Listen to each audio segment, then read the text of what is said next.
Your nervous system is not broken. Let me say that again. Your nervous system is not broken. It is doing exactly what it was built to do. It is protecting you from a threat that most days no longer exists. The racing heart before the email you haven't opened yet. The tight chest before the phone call you've been avoiding. The restless 3 a.m. thought spiral that convinces you everything is falling apart, even when nothing has actually happened. That isn't weakness.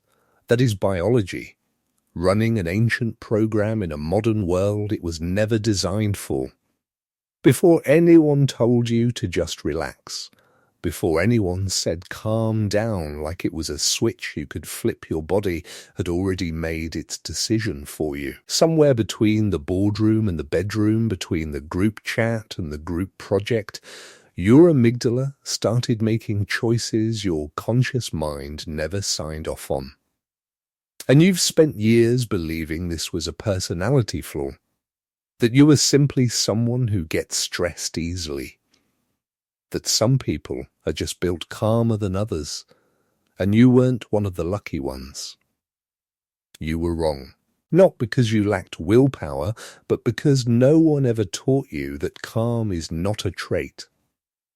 Calm is a trained response, a skill written into the architecture of your brain, available to you the same way a muscle is available to anyone willing to load it, again and again, until it becomes who they are.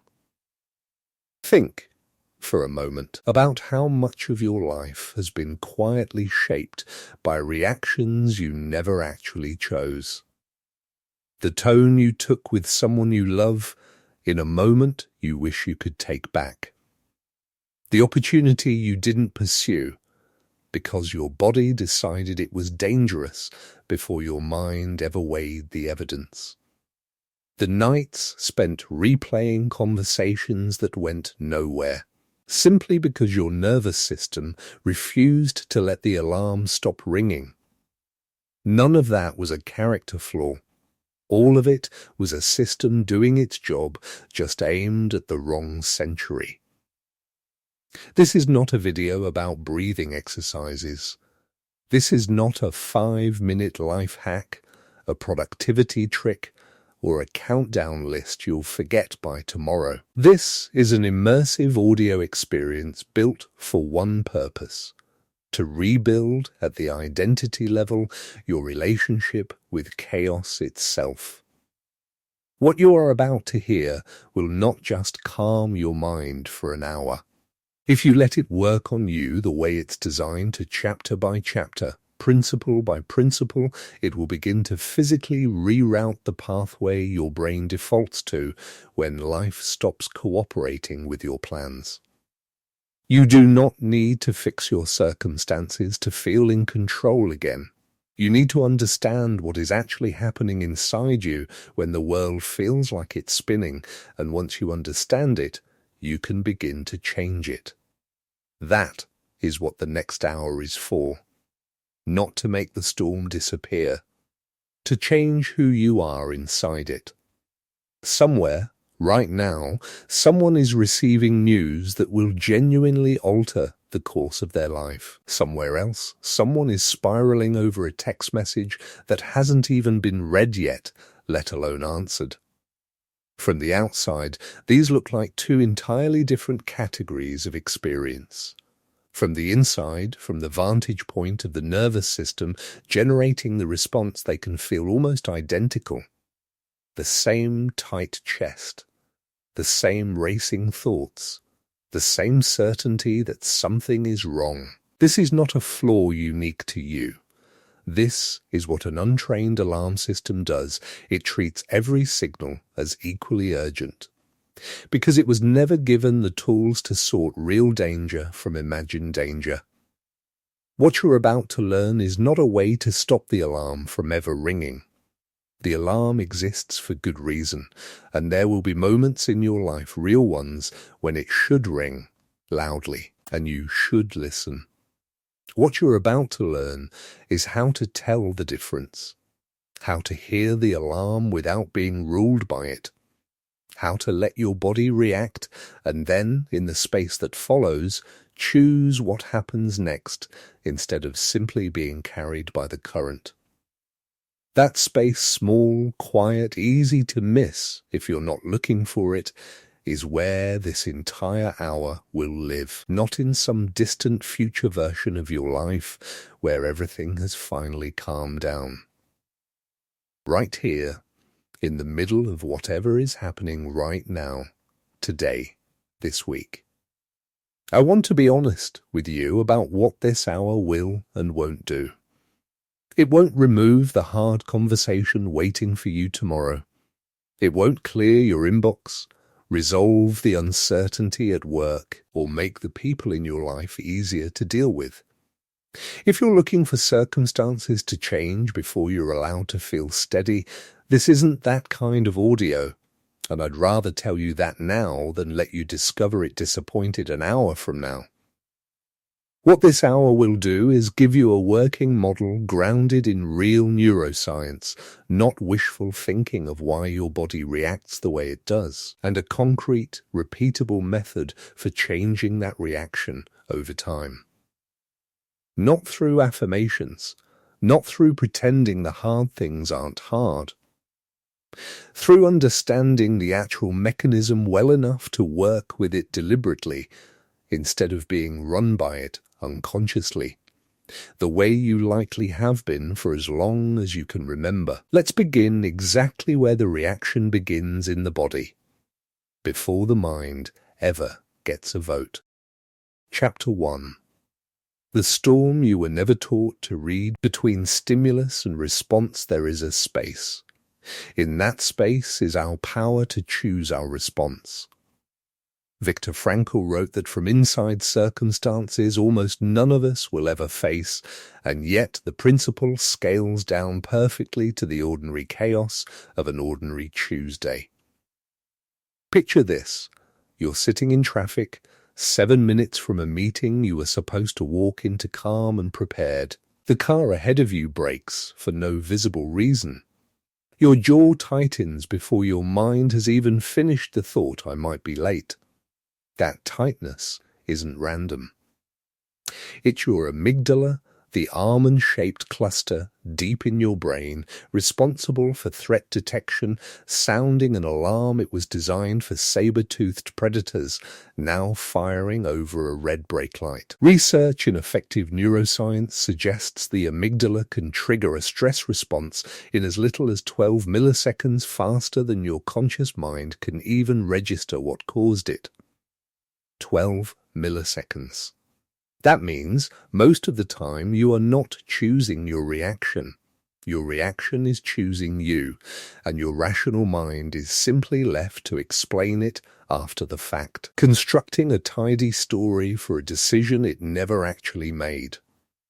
This is the first truth we have to sit with before anything else in this book will make sense. The chaos you feel is rarely coming from what's actually happening around you. It's coming from a 300,000-year-old alarm system interpreting modern inconvenience as ancient danger. The brake light is not a predator. The email is not a spear. But the body, for a few crucial milliseconds, cannot always tell the difference. Consider a second scene. A woman, let's call her the version of you at your kitchen table, opens her laptop at 11 p.m.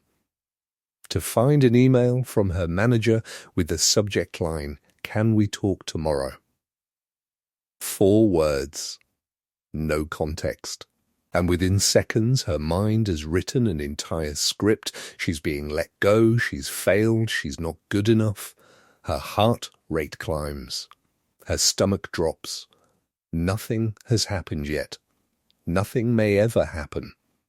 But her body is already living inside a crisis that exists nowhere except her own prediction of the future. She will not sleep well tonight. Not because of what her manager wrote, but because of what her nervous system decided it meant. Is this you? Not the traffic, Not the email specifically, but the pattern underneath it. The way your body sprints ahead of the evidence. The way you've spent years treating every uncertain moment as an emergency. Because somewhere along the way, you were never taught the difference between a threat and a discomfort.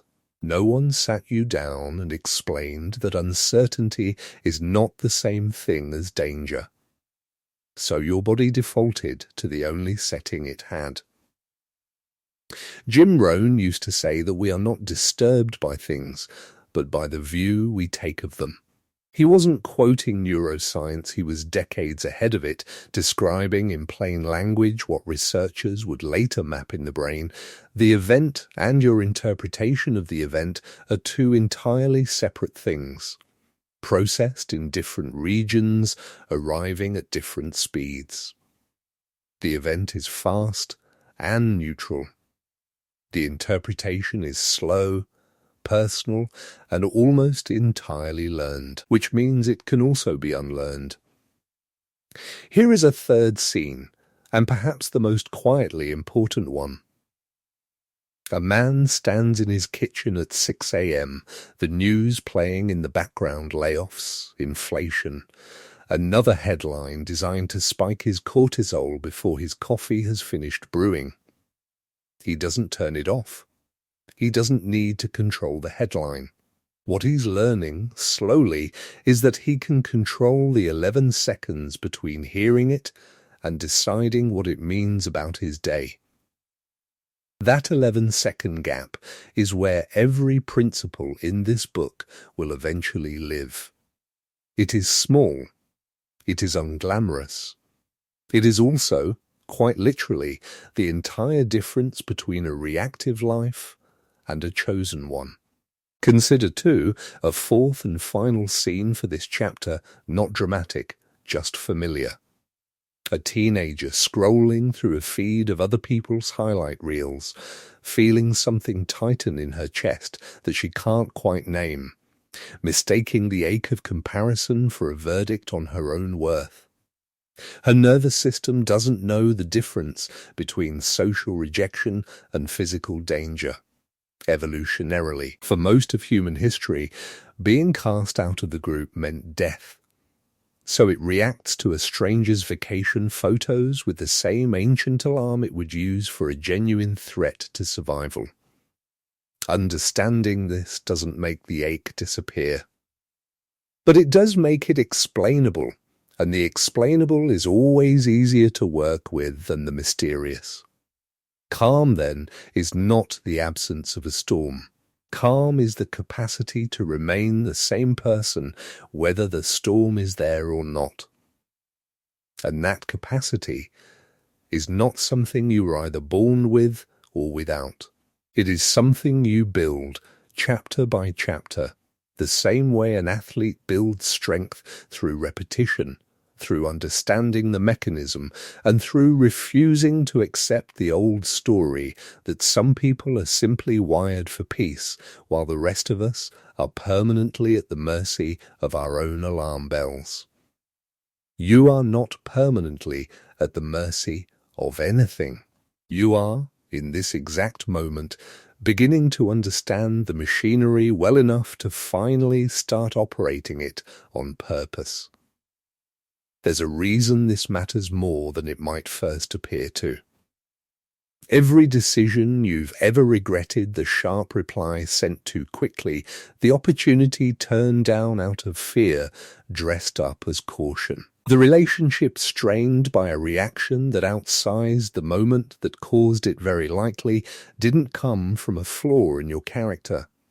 It came from an untrained alarm system making a split-second call, and your slower, wiser mind arriving on the scene after the damage was already done. This isn't an excuse. It's an explanation. And explanations are where change actually becomes possible, because you cannot retrain what you don't understand. Think about how differently you might have shown up in a dozen different rooms across your life if you'd known back then that the tightness in your chest wasn't truth, it was just an old alarm doing what old alarms do. Not every fire is real. Some of them are smoke alarms going off because the toast burned, not because the house is on fire. The tragedy isn't that the alarm rings. The tragedy is spending a lifetime treating every ring the exact same way, evacuating your entire sense of calm over things that, on closer inspection, were never actually dangerous at all. This is where the real work begins, not in eliminating the alarm, which isn't possible and isn't even desirable, but in building the discernment to know which alarms deserve your full attention and which ones are simply an old system doing an outdated job. That discernment has a name, a structure, and a method. We'll build it together, one chapter at a time, starting now. Before we move forward, it helps to understand one more piece of the mechanism, the loop that keeps the false alarms running long after the actual moment has passed. When the amygdala fires, it doesn't just trigger a physical reaction, it also sends a signal to the hippocampus, the brain's memory center, tagging the moment as significant, worth remembering, worth flagging for next time. This is useful when the threat was real. It's how humans learned, generation after generation, to avoid genuine danger. But when the threat wasn't real, the same tagging still happens. The false alarm gets filed away as if it mattered, which is part of why certain situations, a specific tone of voice, a certain kind of email, a particular look on someone's face can trigger an outsized reaction years after the original moment that taught your body to fear it. This is not a design flaw to be ashamed of. It's simply how the system works, in everyone, without exception. The good news, and it is genuinely good news, is that memory tagging isn't permanent. Every time you respond differently to a familiar trigger, calmer, steadier, less consumed, you are not just managing that one moment. You are quietly retagging the pattern itself, teaching your hippocampus a new association to file alongside the old one, until eventually the new response becomes the default the amygdala reaches for first. Chapter 2. The nervous system of the achiever what-if, the calmest person in the room, isn't the one with the fewest problems, but the one who has simply practiced a different response to problems more times than everyone else in that room combined. Carol Dweck's decades of research into what she termed the growth mindset found something quietly radical. People who believed their abilities could be developed rather than being fixed traits didn't just perform better under pressure. They interpreted pressure itself differently. Where a fixed mindset reads difficulty as evidence of inadequacy, a growth mindset reads difficulty as data, information, something to be worked with, not something to collapse under. Her studies, many conducted with students facing academic setbacks, found that those with a growth orientation persisted longer, sought better strategies, and crucially for our purposes, showed measurably lower stress responses to failure than their fixed mindset peers. This matters enormously for how we understand calm, because the same reframe applies directly to your nervous system. A fixed mindset says, I am an anxious person. This is simply who I am. A growth mindset says, my stress response is a skill I haven't finished training yet. One of those beliefs keeps you exactly where you are, permanently. The other opens a door you didn't know was unlocked the entire time. Let's walk through that door together. Because this is where I want to give you something concrete, a framework you can actually carry with you long after this audio has ended. I call it the C.A.L.M response, and it exists in 4 movements. The first movement is context. Before you can regulate a reaction, you have to name what's actually happening, separate from the story your mind has already started writing about it. Not everything is falling apart, but I received an email, and I don't yet know what it means. Context strips the event back down to its neutral, factual size, before your imagination has the chance to dress it up in worst-case clothing. The second movement is anchor. This is the physiological reset, a slow exhale longer than your inhale, feet pressed into the floor, shoulders dropped from your ears. Research on the vagus nerve and parasympathetic activation suggests that extending your exhale can measurably slow heart rate within seconds, directly counteracting the sympathetic fight or flight surge the amygdala just triggered. You are not calming your mind first. You are calming your body. And your mind, reliably, follows the third movement, is lens. Once your body has settled even slightly, you choose the frame you'll view the situation through. Is this a threat, or is this information? A closed door, or a data point? This is the same territory Rohn was pointing toward. The view you take of a thing shapes your entire relationship to it, and unlike the event itself, the lens is always fully within your control. The fourth movement is move, not a grand gesture. One small, deliberate next action: reply to the email, make the call, close the laptop, and go for a walk. Motion interrupts spiraling.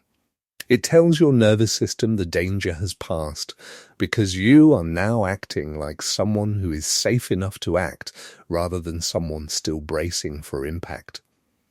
Picture a surgeon 40 minutes into an operation when a complication no one anticipated appears on the monitor. She doesn't have the luxury of panic. In that moment, without ever naming it this way, she is running her own version of C.A.L.M. She names what's actually in front of her, she steadies her breath and her hands, she chooses to see the complication as solvable rather than catastrophic, and she moves. This is not because she feels no fear. It's because she has run this exact sequence enough times that it no longer requires panic to function alongside it. Now picture someone far less dramatic, a father standing in a school parking lot, phone in hand, having just been told his son was sent to the principal's office. His first instinct is the same old story. He's failing as a parent. This reflects on him. This is a crisis. But he's been practicing. Context: my son made a choice, that's what happened. Nothing more is confirmed yet. Anchor: one long breath before he starts the car. Lens: this is a teaching moment, not an indictment of his parenting. Move: he drives there ready to listen before he reacts, and the entire tone of the conversation changes because of it. One more scene, because repetition across contexts is exactly how this framework earns its place in your own life. A young professional, freshly promoted, opens a group message where a colleague has quietly pushed back on a decision she made publicly, in front of the whole team.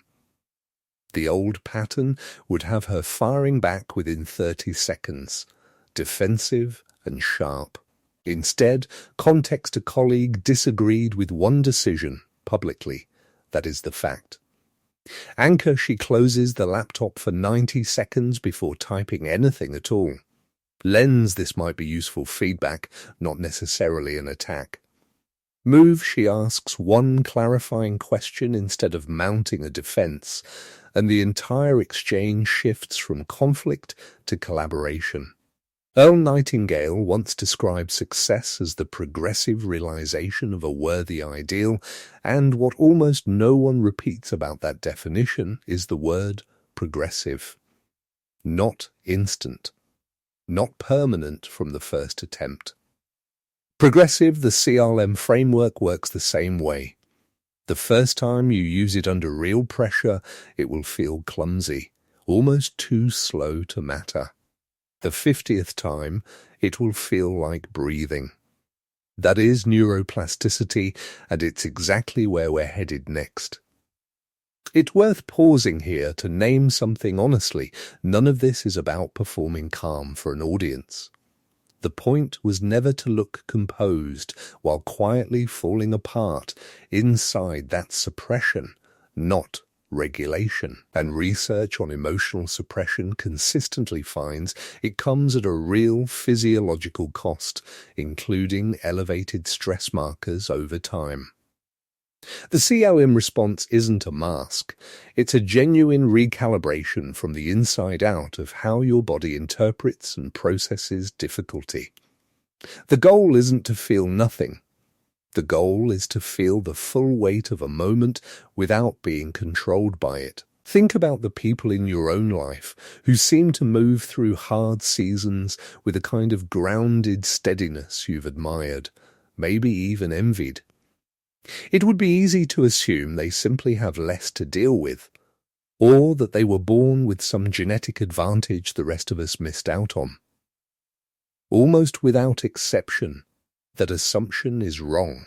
What they actually have is mileage thousands of small, unremarkable repetitions of exactly the sequence you just learned, applied so many times in so many contexts that it no longer requires conscious effort to access.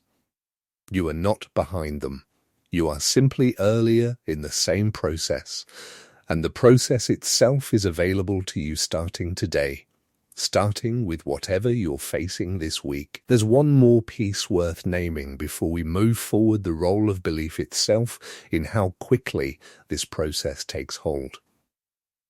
Dweck's research found something that, on the surface, sounds almost too simple to matter.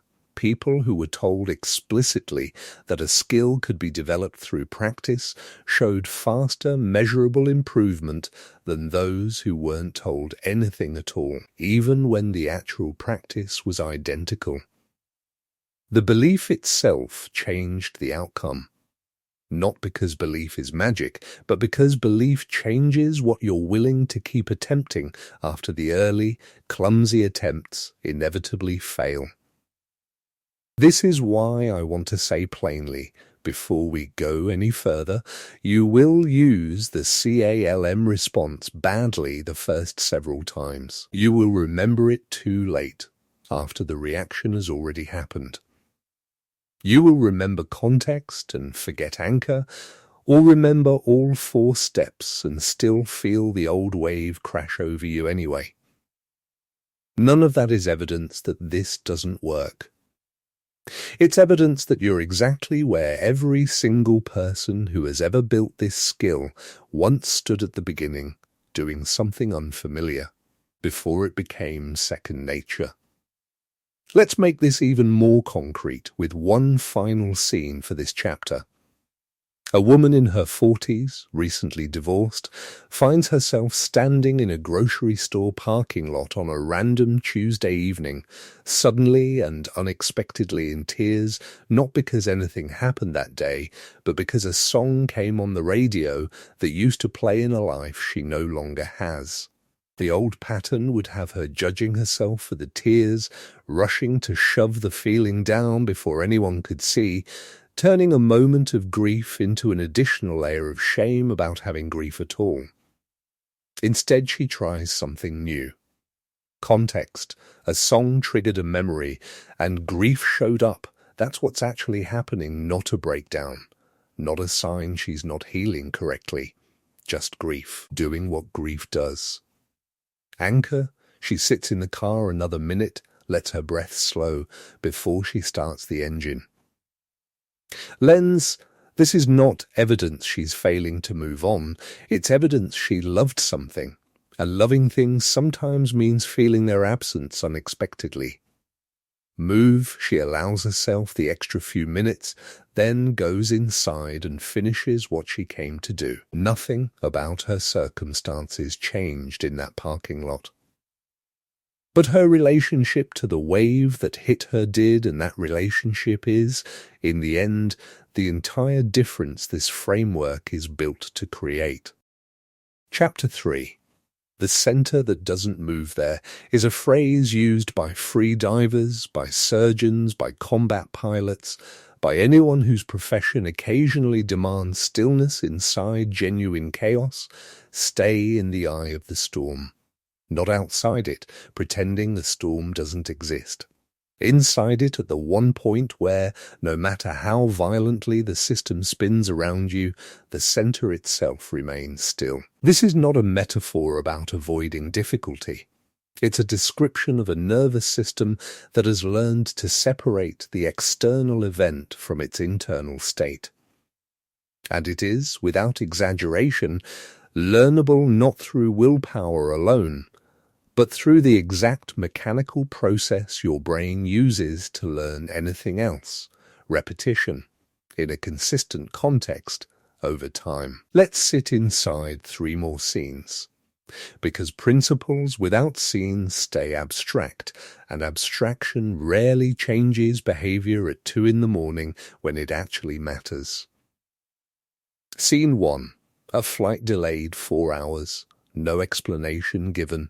A gate agent who has clearly said, "I understand your frustration" more times today than she can count. Around this traveller, other passengers are raising their voices, checking their phones every 90 seconds, radiating a kind of contagious agitation you can almost feel from 3 rows away. He sits down instead. He opens a book he brought exactly for this possibility. He is not pretending the delay doesn't matter, his connection is genuinely at risk, but his body is not spending 4 hours in emergency mode over something 4 hours of panic cannot fix. He has learned, somewhere along the way, that his stress does not speed up the plane. Scene 2. A woman receiving difficult news from a doctor, the kind of news that changes the shape of a week, maybe a year. She does not perform composure for the doctor's benefit. She allows the wave to hit a full, honest wave of fear, and then, within it, she returns to a single anchor point, her own breath, slow and deliberate, while she asks the only question that matters in that moment: what do we do next? The eye of the storm is not the absence of feeling. It is the presence of a center that feeling cannot dislodge, no matter how large the feeling is. Scene 3. Smaller and more familiar. A tense family dinner, an old argument resurfacing in a new outfit, the specific tone of voice that used to guarantee an escalation within seconds. This time there's a half-second pause before the old script runs. That half-second is new. That half-second is trained. That half-second is the entire difference between the person who used to live in this house and the person speaking now, at this table, in this exact moment. Is there a version of you that already knows how to do this, a version that existed before the world taught you to treat every disruption as an emergency, before deadlines and inboxes and other people's opinions convinced you that staying reactive was the same thing as staying prepared? That version of you is not gone. It's simply been buried under years of practicing the opposite skill, which means it can be uncovered the same way it was buried through repetition, deliberately aimed in a new direction. Studies on breath-based nervous system regulation have found that slow diaphragmatic breathing can activate the parasympathetic nervous system within roughly 90 seconds, shifting the body measurably out of a stress state. 90 seconds, not an hour of meditation. not a silent retreat in the mountains. 90 seconds, applied consistently, in the exact moments that used to own you completely and unquestioned. James Clear's research into habit formation offers the missing piece here. Behavior change doesn't happen because of one perfect decision made in a moment of inspiration. It happens because of small, repeated actions performed in a consistent context until the identity behind them shifts. You do not become a calm person by deciding to be calm during the worst moment of your week. You become calm by practicing the C.A.L.M sequence during the ordinary, low-stakes irritations, the slow line at the store, the delayed reply, the minor inconvenience that means nothing in the long run until the pathway is strong enough to hold when the real storm eventually arrives, because it always eventually does. There is a specific kind of freedom in this that's easy to underestimate until you've lived inside it. It's not the freedom of never being tested.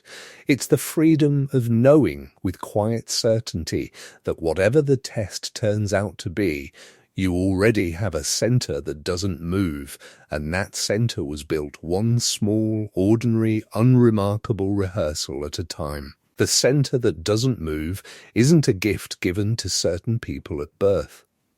It's a location you visit more and more often, deliberately, until eventually, without ceremony, it's simply where you live.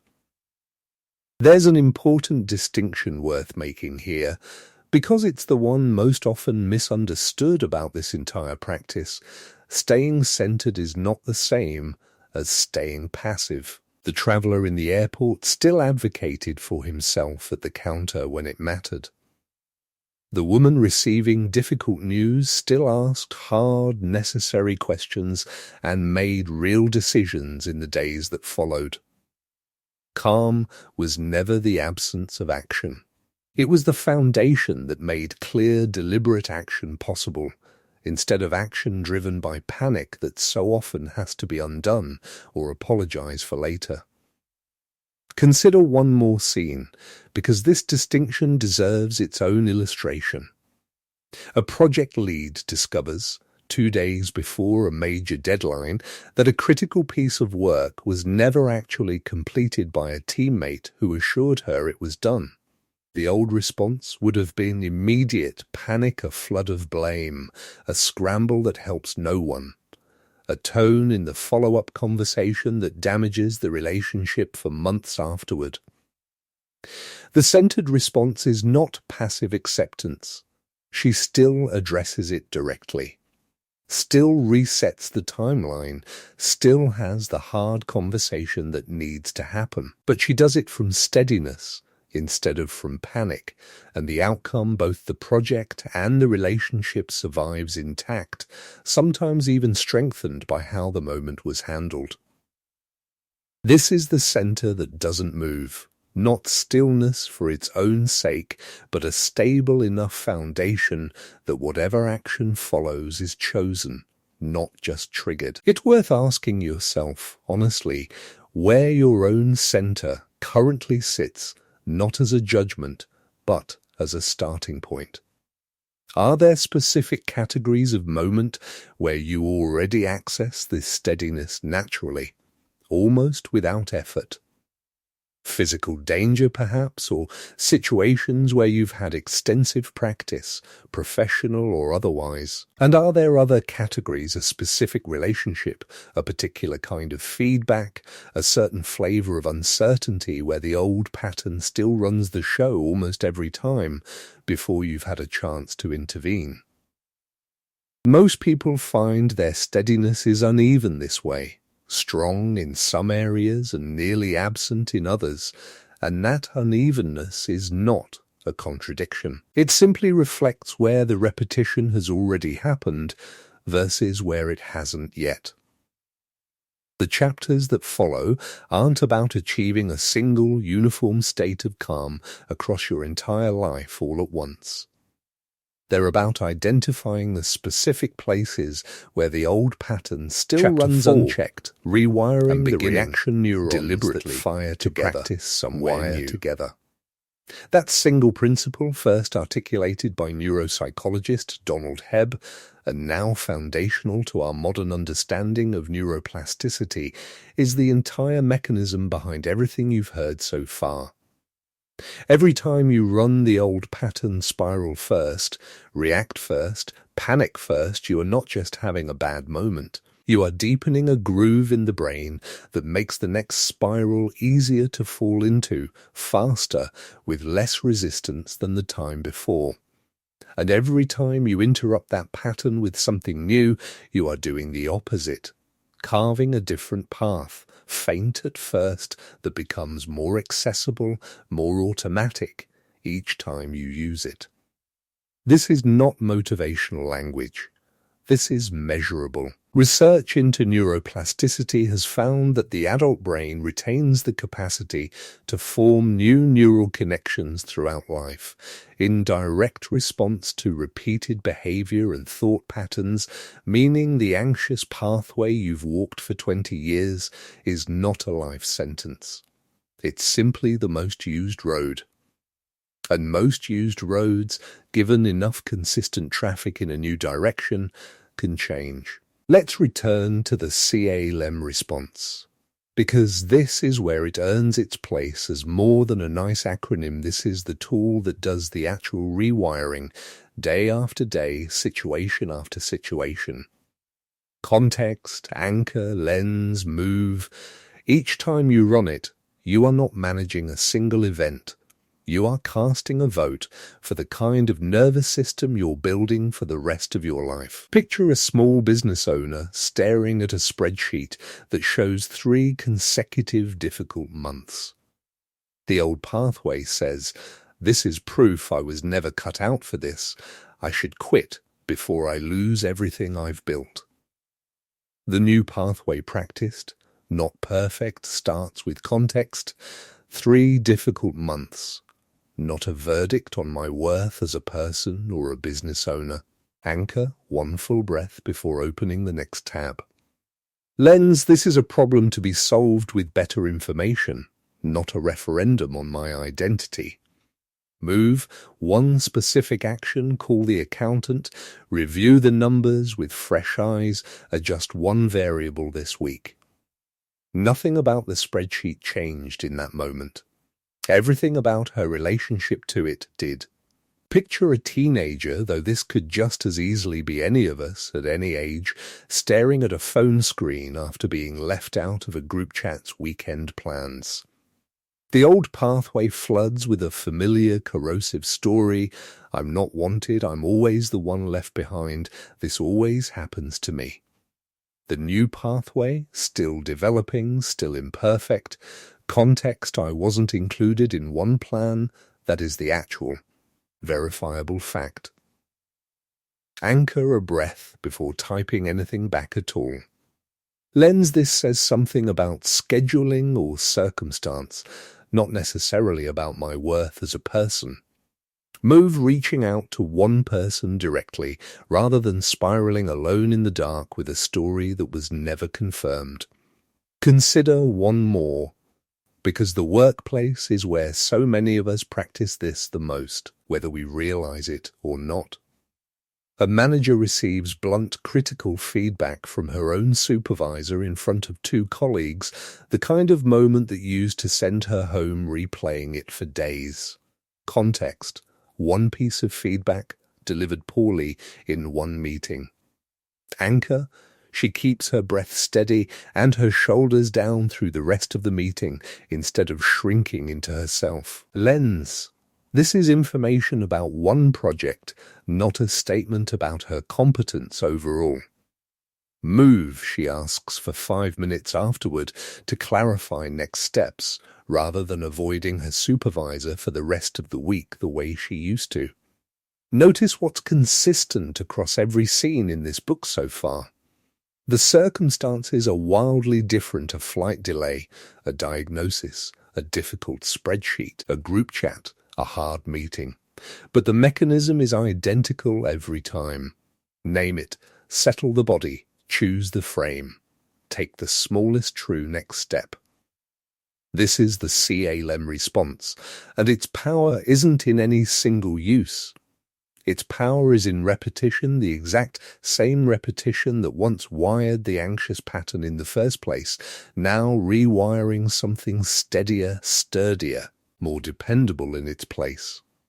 Rohn taught that success is a few simple disciplines, practiced every day, while failure is a few errors in judgment, repeated every day.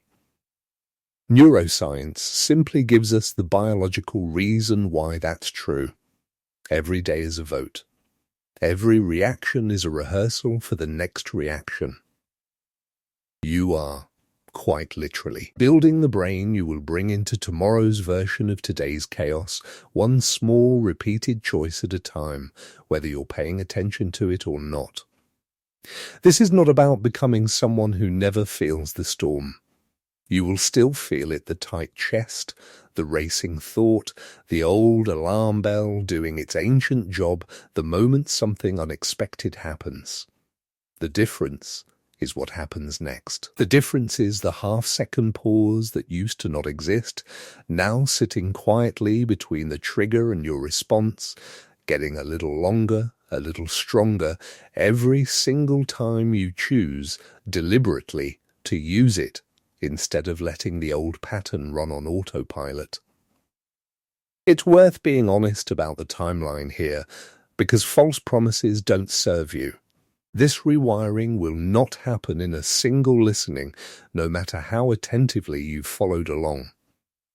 It will happen the way every meaningful change happens unevenly, with days that feel like real progress, followed by days where the old pattern wins anyway. And that's not a sign the process has failed. Setbacks are not evidence that neuroplasticity doesn't work. They're simply part of how it works. The same way a muscle doesn't grow stronger through a single workout, but through the accumulation of many, including the ones that felt like they didn't go particularly well. What matters is not perfection in any single moment. What matters is the direction of the average weather across a month, across a season. The half-second pause is showing up more often than it used to, whether the C.A.L.M sequence is becoming slightly more automatic than it was the week before. That trend line, not any individual day, is the real measure of whether this is working. And for anyone willing to keep practicing, even imperfectly, the research on neuroplasticity is unambiguous. The trend line moves in your favor. There's a practical question worth answering directly here. How do you actually remember to use a four-step framework in the middle of a moment that, by definition, tends to scramble clear thinking? The honest answer is that you won't reliably at first, and the workaround isn't trying harder to remember in the heat of the moment. It's practicing the sequence deliberately during calm moments, outside of any real pressure, until the pattern is familiar enough to surface on its own when pressure eventually arrives. Athletes don't learn a new technique for the first time during competition. They drill it repeatedly in low-stakes practice until the body can access it automatically when the stakes are high. The same principle applies here. Exactly. This is why the earlier suggestion practicing C.A.L.M during minor, low-stakes irritations rather than saving it for the biggest moments isn't a minor detail. It's the entire mechanism by which this skill actually transfers from an interesting idea you heard in an audiobook into something your nervous system can genuinely access when it matters most. There is also a quieter, longer-term benefit worth naming here, one that rarely gets discussed alongside stress management: what this rewiring does to the people around you. Nervous systems are, in a very real sense, contagious, research into a phenomenon researchers call physiological synchrony has found that people in close proximity, co-workers in a meeting, partners at home, parents and children in a car tend to unconsciously mirror one another's stress states, heart rate and all. This means your own steadiness is never entirely private. Every time you choose the C.A.L.M response instead of the old spiral, you are not only rewiring your own brain, you are, in some small, measurable way, changing the emotional weather for everyone standing close enough to feel it. This is not pressure to perform calm for other people's benefit. It's simply a reminder that the discipline you're building here ripples outward, whether you intend it to or not, into every room you walk into, carrying it. Chapter 5. The life that no longer controls you there is a version of you standing at the other end of this hour, not a perfected version, not someone who has eliminated stress from their life, because that person doesn't exist and never will. A different version. Someone who has simply stopped mistaking every disruption for a disaster. Think back to where we started. Your nervous system is not broken. It never was. It was running exactly the program it inherited, in a world that no longer requires most of that program's original settings. What's changed in the last hour is not your circumstances. Your circumstances are, in all likelihood, exactly the same as they were when this began, the same inbox, the same deadlines, the same difficult conversations still waiting to be had. What's changed is your understanding of the 12 milliseconds, the 11-second gap, the 90 seconds it takes your body to settle, the half-second pause you now know how to place between a trigger and your response. You carry the C.A.L.M response with you now, context, anchor, lens, move, not as a phrase to remember for a quiz, but as a pathway your brain has already begun, even in this single listening, to practice. It will feel clumsy the first few times you reach for it under real pressure. That clumsiness is not failure. That's the groove being carved slowly, the same way any new skill feels awkward before it feels natural. Every framework in this book, every scene, every piece of research points to the same single truth: calm is not the reward you get once life finally settles down. Calm is the skill that lets you meet life while it never actually does. Consider one final scene, the quietest one in this entire book, because it's the one waiting for you the moment this ends. You, closing this audio, walking back into whatever room you were in before you pressed play. The same responsibilities, the same unread messages, the same uncertain week ahead. But something underneath all of it has shifted. Even slightly, the awareness that the chaos was never really coming from outside you. It was coming from a story your nervous system was telling faster than you could question it. And now, for the first time in what might be years, you have a way to question it. Jim Rohn said that we must all suffer one of two things: the pain of discipline or the pain of regret. The discipline here is small and unglamorous: a breath before reacting, a pause before deciding what an email means, a single deliberate action instead of a spiral that leads nowhere useful. But practiced daily, this small discipline becomes the difference between a life that happens to you and a life you meet, again and again, from a center that doesn't move no matter what arrives. You do not need the storm to stop. You were never actually waiting for that, even if it felt that way. What you were waiting for was permission to stop believing the storm was in charge of you. Consider that permission granted not by me, but by the biology you now understand a little more clearly than you did an hour ago. and will understand a little more clearly still the next time you choose to practice instead of react. Come back to this whenever the old alarm bell starts ringing louder than the moment deserves. It will be here, waiting, exactly as patient as you're learning to become. Before you go, carry one more thing with you, not a technique this time, just a reminder. Every person you have ever admired for their composure was, at some point, exactly where you are right now, aware of the old pattern, uncertain whether change was actually possible, wondering if calm was a door that had simply never been built for them. It was built. It's been here the whole time. In the 12 milliseconds, the 11-second gap, the 90 seconds, the half-second pause, waiting for someone to actually walk through it, deliberately, again and again, until walking through it stopped requiring so much courage and started simply being what they did, that someone can be you, starting with the very next moment that tries to convince you the storm is in charge. Context, anchor, lens, move, not perfectly. Not every time. But enough times, consistently enough, that the center that doesn't move stops being something you practice and starts being simply who you are. If you take nothing else from this hour, take this: the goal was never to arrive at a life with no more storms in it. That life doesn't exist for anyone. No matter how composed they appear from the outside, no matter how much success or stability they seem to have built.